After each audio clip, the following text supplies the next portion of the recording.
Have you ever caught yourself avoiding the things you love the most? Ever found yourself crafting excuses instead of pursuing what brings you joy? This baffling behavior is what we call self sabotage. And trust me, I'm right there with you. My husband, bless him, who often sees me wrestling with this self defeating pattern, suggested The Mountain Is You by Brianna Wiest. He thought it might be a game changer for me. So, in my enthusiasm, I grabbed this book along with a bunch of others as a treat for getting a new Kindle.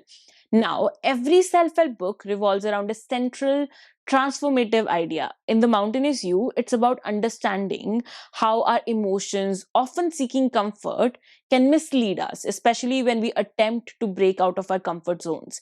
It's a thought provoking counter to today's trend of always trusting our feelings. I found this concept incredibly freeing. It sheds light on numerous confusing aspects of my life, giving me a sense of clarity I hadn't experienced before. Anyway, there's a lot more I learned and absorbed from this book. Let's dive right into what self sabotage really means, according to Weiss. According to the author, self sabotage is simply the presence of an unconscious need that is being fulfilled by the self sabotaging behavior. And to overcome it, you must go through the process of deep psychological excavation. She says, oftentimes, self sabotage isn't obvious. It really becomes a coping mechanism, a way to give ourselves what we need without having to actually address what that need is. Self sabotage comes from four things. Number one, irrational fear. So, really, if you're indulging in self sabotage, you need to find out what that fear is. Why are you really afraid of being the shotgun in the car? Is it really some unknown scientific issue with your brain causing that fear? Or could it be the loss of control or the idea that someone else is controlling your life that's making you afraid to be a passenger instead of a driver in the car? Number two, unconscious negative associations. When we self sabotage, it's often because we have a negative association between achieving the goal we aspire to and being the kind of person who has or does that thing. If you think of all rich people, and if you think they are bad and evil, you have a hard time getting rich yourself unless you're aspiring to be evil too. This made so much sense. A few weeks ago, I met somebody who was all just critiquing Indian creators and called them cringe. And then this person also wanted to do something like what they were doing, be an influencer. I, as a content creator myself, felt super upset, obviously, at that, because isn't it too hypocritical and pathetic to just call somebody cringe while envying them?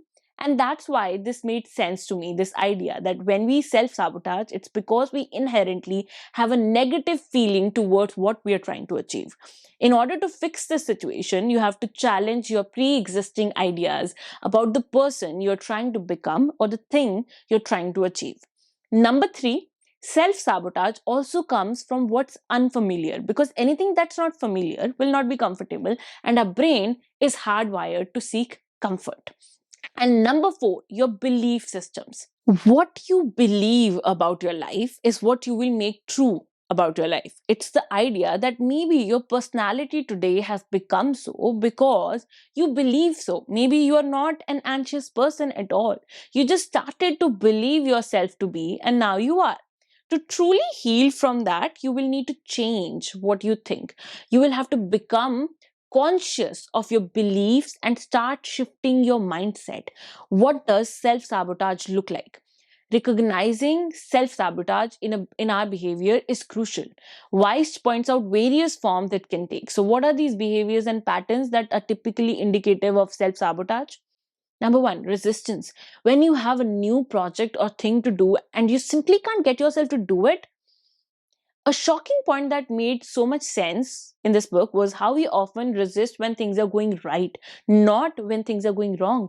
When we are trying to thrive instead of just survive, that feeling is very unfamiliar to us as human beings. That's why handling and moving forward in the moment of crisis is so much easier. And when you're just in the moment with great things happening to you, you feel incredibly uncomfortable and start looking for what's wrong, eventually making something happen that's wrong. How do you resolve this? By refocusing. Second, hitting your upper limit. What's that? Your upper limit is the amount of good you're comfortable having in your life. And when that limit is surpassed, you begin sabotage. How to resolve this? By simply learning to be more comfortable to the new normal. Oh, this makes even more sense today as compared to when I read this book. I was watching this podcast just yesterday where this creator mentioned that a business coach mentioned this to him. They were speaking about their fear now that they have made it. And the coach spoke about something similar. For your whole life, you want to make it and be successful. But once that happens, you don't know who you are now. You don't know how to exist. So the way to resolve it, it's to learn to trust that new person and new situation you are in. You need to accept and allow yourself to be in your new comfort zone. Another thing is uprooting. It's that constant need of a fresh start. I'm so familiar with this kind of thing. I do it all the time. The author says this actually comes out of your inability to deal with stress or when you are struggling with conflict resolution. It's a way you divert from the actual problems in your life. You are in this constant cycle of beginning a new chapter but never really finishing it. So eventually, you will always end up stuck more than ever before. How to resolve it? First, realize you're doing it. I'm definitely doing it all the time. Self awareness. Then, find what's causing it, what is driving it. Find what you really want. Uprooting happens, according to the author, when you step towards something too quickly, thinking you want it, but soon realize that it may not be what you really want. You need to be clear and determined about what's the right path for you, and then make a plan to thrive, not just survive. And when you get in that moment where you want to start over again, choose to stay. Figure out what's making you uncomfortable and fix that instead of starting over. Another self sabotaging thing is perfectionism. It's another form of self sabotage that holds us back and keeps us from doing important work. It happens when you're afraid of failing or are feeling vulnerable or just feel the performance pressure. How to fix this? Focus on just getting it done. Focus on progress instead of perfection. Number five, limited emotional processing skills. If you're unable to process your emotions properly, you will begin to avoid certain things. Any situation that could be frustrating or uncomfortable, you will want to avoid it, and very quickly it turns into self sabotaging behavior. How to fix this?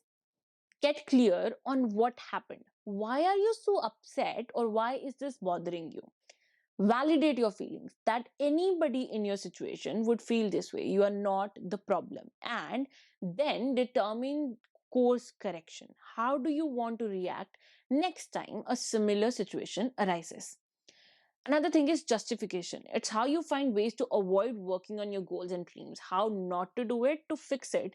Start measuring your outcomes and focus on doing at least one productive thing each day. Now, it's not about how many days you wanted to do this thing for, it's about how many days you actually did it for. The author strongly suggests you to quantify your days by how many healthy, positive things you accomplished, and says that you'll quickly make progress this way.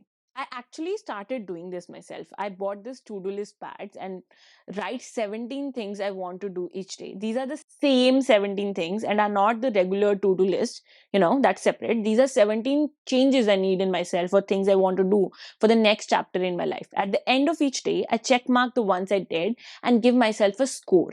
I've been doing it for a month, and no, I don't end up doing all these 17 things every day. They are way too many, but I have begun to track these things and, make conscious decisions to prioritize these over everything else.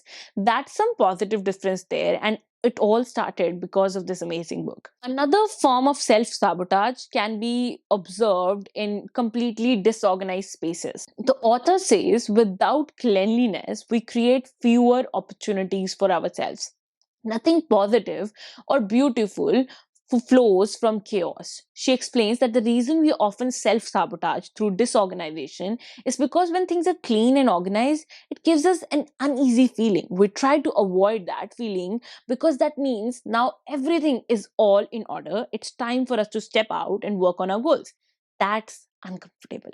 How to resolve this? By starting slow and adjusting over time. Declutter, reorganize. Start with one room or one corner or drawer or closet, and then begin changing your space so it works for you. She says it's very hard to show up as the person you want to be when you're surrounded by an environment that makes you feel like a person you are not. This message can be interpreted in so many ways. For example, even when I am working from home, I dress up.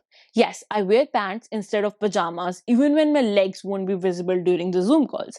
It instantly impacts my confidence level.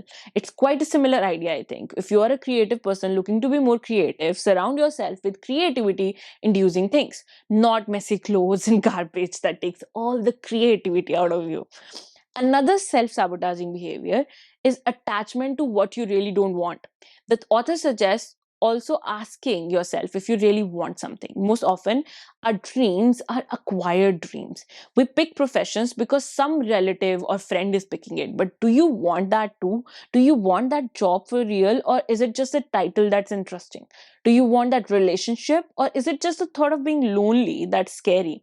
Self sabotage can sometimes be a window for you to see your right path or see that you're not on it. You are somewhere else looking at that right path. At some point, you will have to accept this and understand that maybe your success story doesn't look the way you thought it will. Maybe success means differently to you than your parents or relatives, and then let go of these things you don't really want. Also, just judging or criticizing others could also be a self sabotaging behavior. The author says when you become compassionate to others, you also become more compassionate to yourself. So when you see someone who has what you want, congratulate them. Even if it's hard at first, it will extend back and open you up to receiving it as well. It is an idea that's very similar to what I have read in other books as well, like Big Magic by Elizabeth Gilbert and The Power by Rhonda Byrne. You just need to open yourself up to receiving good things, and to do so, you need to fix your emotions. You need to be kind and compassionate to others. Another problematic thing, pride. Our attachment to pride is another way to self sabotage, and to overcome it, we have to start seeing ourselves honestly. We need to be more realistic as people who are trying our best despite our weaknesses. The author mentions how people will just respect you more when you can acknowledge you are an imperfect person. Such a mindset opens you up to learning. It helps you admit when you're wrong and helps you seek assistance when you need it. Basically, the author says you open yourself back up to growth and your life is better for it over the long term if you just let go of your pride. Guilt of succeeding. One of the biggest mental barriers people face is the guilt that comes with finally having enough or more than one needs. This is why, with higher incomes, often comes reckless discretionary spending or just taking up excessive workload to get back to that feeling of discomfort. Solution: what you must realize is money and success are tools. They buy you back time and offer you the opportunity to help, employ, and influence and change the lives of others. So instead of looking at your success as a differentiator, look at it as a tool with which you can do different and positive things in your life.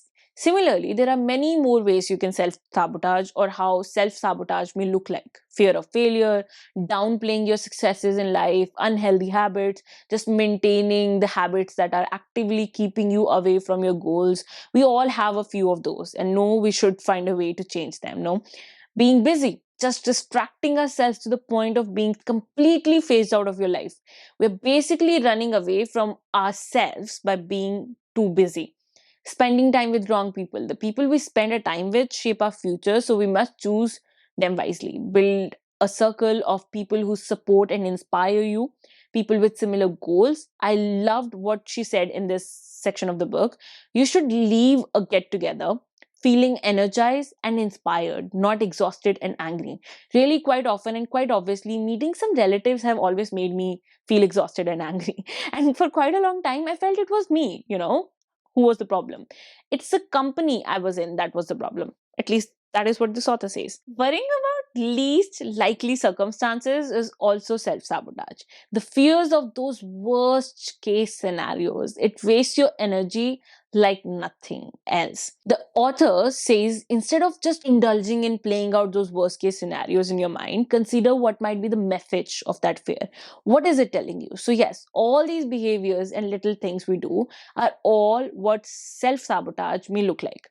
Next, the author speaks about the triggers and how they are really your guide to attain freedom from self sabotage. She says that when we can identify why something is triggering us, we can use that experience as a catalyst for a release and positive change in life. This is where she dives into this whole section on how to interpret negative emotions. So useful. Anger. She says anger is actually really transformative. It's healthy to be angry. That's the first time I've read that, okay? Anger may show us where our boundaries are. It tries to mobilize us, to initiate action. It becomes a problem when we try to bury it. Then it crosses to aggression. When we use anger on the people around us instead of as an energy to change ourselves, that's when anger is a problem. So she urges you to stop being afraid of anger. Instead, use it to see your limits and priorities more clearly. Sadness. Stop feeling embarrassed or wrong for needing to cry, feel down, or miss something or someone. Guilt. The author speaks of how guilt is often a result of something you didn't do instead of something you did. And the fact that you feel bad that you could have done wrong by someone is itself a good sign. You just need to look deeply into it and take actions to fix it. Embarrassment. She speaks of how embarrassment is really coming because of lack of confidence that you have done your best. Jealousy, the cover up emotion that may present as anger or judgment, when in reality it is sadness and self dissatisfaction. Resentment, which we may do when someone hasn't lived up to the expectations of them that we had in our minds. Regret, it's quite like jealousy, but we need to make it to show ourselves what we want to do going forward. Chronic fear. The author says that the only way to get over it is to actually get through it. There are also other signs or ways to self sabotage. Honestly, while reading the book, I felt it just became repetitive. Why can't there be one chapter I can read about these self sabotaging behaviors and ways, in a nice bulleted list? The book, even though you can tell I love the book, I've found so many useful nuggets from it, so many life changing ideas from it, but it still felt like all over the place, and I think it needed a bit of restructuring, in my opinion. But the lessons in it are way too good to ignore. More ways to self sabotage could also include pushing people away, eating poorly when you don't want to, not doing the work would help your career, overworking, caring too much about what other people think, spending too much money, dwelling on past relationships, choosing friends who always make you feel like you are in competition with them, having self defeating thoughts that hold you back from doing what you want, not promoting your work in a way that could help you move forward, worrying things are about you when they are not, staying in a city or town you dislike, and mindlessly scrolling through social media. The author says that all these behaviors are really where your subconscious mind is trying to tell you something, communicate something to you. For example, if you often push people away, your subconscious mind may be telling you that you want people to love and accept you, and the stress of it makes you isolate yourself, which ends up doing the very opposite. Eating too much could be a message that you are overexerting your body and not taking adequate rest. You are going too extreme, and this is why your body wants you to continue fueling it so often. Not finishing or doing some work may be a message that you need to pause, regroup, and sort of re strategize what you're trying to accomplish. Caring too much about what other people think may be your subconscious mind telling you that you are not as happy as you think you are. The author then speaks about following your gut instincts. She says your instinct functions to make things better, whereas your imagination often makes things worse. Also, that your instincts are not feelings. Feelings, while valid, are often not real. They are not an accurate representation of reality. They represent your thoughts, but your instincts are something different, more accurate, something you should trust. And of course, throughout the book, the author shares tips and ideas to fix the self sabotaging behaviors. How do you avoid or stop self sabotage? Mainly, full accountability. The author asks you to get out of denial and into clarity about what's really wrong. Write down each and every detail of it. If you are in debt, write the detail of your finances and your actions. If you're suffering from anxiety, write everything that bothers you and upsets you. And once you have more clarity on what's really wrong, you have a choice to make. You can make peace with it or you commit to changing it.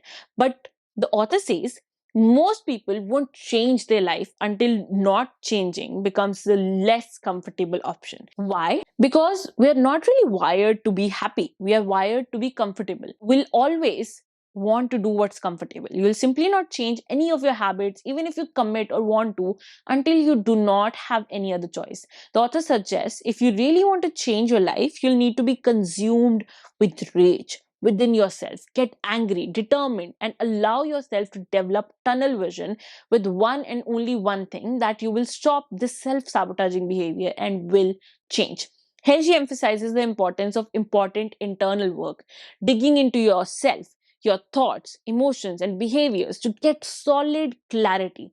Honestly, I think we all would agree that it's a very difficult thing to do. It's very uncomfortable and even shameful to face your own emotions, isn't it? So, overcoming self sabotage isn't about trying to figure out how to overpower or override your emotions. It's about finding out why they exist in the first place. She speaks about how if you're keeping something in your life, there has to be a reason why you want it there. The only question is why. Like making yourself less attractive can guard you.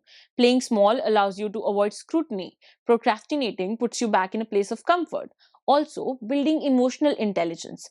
As she says, self sabotage is ultimately just a product of low emotional intelligence. What is this? It's the ability to understand, interpret, and respond to your emotions in an enlightened and healthy way. So, you really have to build this. And also remember that you don't change in breakthroughs, you change in micro shifts. As per the author, and many more authors and great personalities have made the similar point, what you do every single day accounts for the quality of your life and the degree of your success. So, if you want to change your life, you need to make tiny, nearly undetectable decisions every hour of every day until those choices become a habit. Then you'll just continue to do them. There's a lot more on how to stop worrying, how to stop your brain from working against you, how to follow your gut instinct, how to let go of the past, and much more that can potentially help you with avoiding self sabotaging behaviors. This book is filled with advice on this. For instance, Weiss recommends writing a letter to your younger self or creating mantras and manifestos. Weiss also discusses the importance of taking action before feeling ready. Action creates momentum, which in turn generates motivation. Consistent small actions over time are what lead to big changes. Overall, The Mountain is You by Brianna Wiest is a treasure trove of insights on self sabotage, emotional intelligence, and personal growth. I've shared some key takeaways in this video, but there's so much more depth and nuance in this book. I highly recommend picking it up for a comprehensive understanding of how to overcome self sabotage and even identify it and lead a more fulfilling life. Thanks for joining me in this exploration of The Mountain is You. I hope you found these insights useful and as valuable as I did. Don't forget to share your thoughts and experiences with me or with self sabotage in the comments down below. And thanks for watching.